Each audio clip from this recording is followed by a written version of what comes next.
So the show Pretty Little Liars is based upon four girls who have been deceived, blackmailed, and have been lied to into doing things that they don't want to do. But at the same time, they lie to each other and they lie to the people around them to keep them safe from the lies that they're being lied to. The quote, "Whoever is careless with the truth in small matters cannot be trusted with important matters."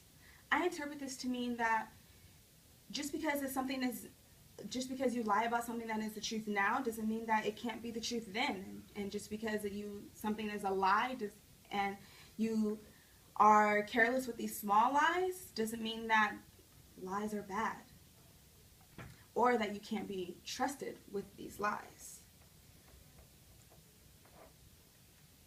The movie We're the Millers is about a family who travel to Mexico to smuggle drugs.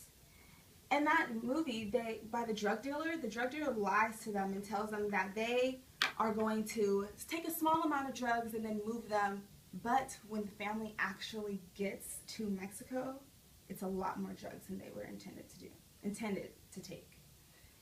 By the drug dealer lying to them, it made the family have to do something that they didn't want to do, but in the end, it helped them because they were able to get more money and brought them together because of this lie that the drug dealer told them in the first place. So lies are bad, but they could be good. In the movie The Best Man's Holiday, there was it was a movie about a family who were students in high school who became a family, and they dismantled because one of the boys slept with his friend's fiance. But when they finally got back together, that same friend lied to his friend about this book this autobiography that he was trying to write about him. And with that lie, it brought them apart. But with that lie, it brought them apart.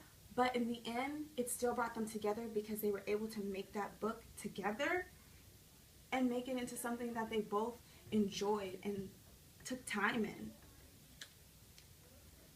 Also, my third interpretation, the show Bones. That show is about a forensic anthropologist who works with an FBI agent to solve cases of murders. And Booth had to arrest Bones' brother because he was a criminal and a case against Bones' dad. But with Booth being able to arrest Bones' brother, even though Booth lied to Bones that he wasn't going to arrest them, with him arresting them, he was able to bring Bones' family back together in a way that seemed immoral, but at the same time, they were brought back together. So that brings me back to my interpretation that just because lies are bad and you can't be trusted with bigger things doesn't mean that they can't bring you back to a greater good. And with the quote, "Whoever is careless with the truth in small matters cannot be trusted with important matters," doesn't necessarily mean it's true, because just because you might lie about something in the beginning doesn't mean that it might not be something to a greater good.